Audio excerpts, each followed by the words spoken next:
ఇజ్రాయేలు దేశంలో ఒక వ్యక్తికి తొడమాంసం పెట్టడం అనేది గౌరవానికి సూచన, ఘనతకు సూచన.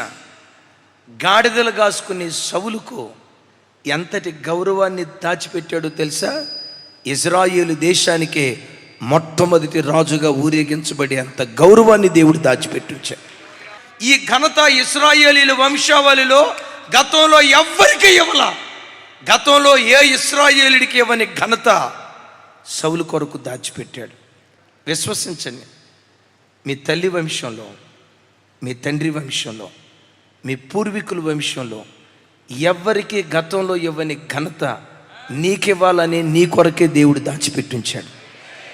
అది నీ తండ్రి అనుభవించలా, అది నీ తల్లి అనుభవించలా, తల్లిదండ్రులు అనుభవించకపోవటమే కాదు, పూర్వపు వంశవృక్షంలో ఇజ్రాయేలీల 430 సంవత్సరాల న్యాయాధిపతుల చరిత్రలో, అసలు అబ్రహాము కాలం మొదలుకొని సుమారుగా 1000 సంవత్సరాల చరిత్రలో ఇజ్రాయేలీల చరిత్రలో రాజులు లేరు. నేనంట 1000 సంవత్సరాల చరిత్రలో ఎవరు రాజులు కాకపోతే ఎవ్వరికి ఇవ్వని రాజరికం సౌలు కొరకు దేవుడు దాచిపెట్టాడు. నీ పూర్వీకుల్లో ఎవ్వరికి గతంలో ఇవ్వని ఆశీర్వాదం నీ కొరకు దేవుడు దాచిపెట్టాడు. అది నీకు మాత్రమే ఇవ్వాలని, నీ గర్భాన పుట్టబోయే నీ పిల్లలకి ఇవ్వాలని, అది నీ కుటుంబానికి మాత్రమే ఇవ్వాలని గతంలో ఎవ్వరికి ఇచ్చిన దీవెన వంటి దీవెన కాదు, ఓ ప్రత్యేకమైన ఈవి నీ కొరకు దేవుడు దాచిపెట్టాడు. ఇప్పుడు నేను మిమ్మల్ని అడుగుతా, సౌలు యాజకుడా రాజా? యాజకుడికి ఏది చెందిందో యాజకుడి భాగాన్ని సౌలుకి ఇవ్వటం సమూయేలు ప్రవక్త ప్రారంభించాడు. గతంలో ఎవరికి ఇవ్వని రాణితత్వాన్ని దాచి ఎస్తేరుకి ఇచ్చాడు.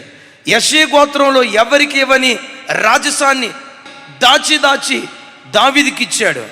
ఎవరికి ఇవ్వని లోకరక్షణ కార్యం తన ప్రియ కుమారుడు యేసుక్రీస్తు వారికి దాచి ఆ దేవుడు అనుగ్రహించాడు.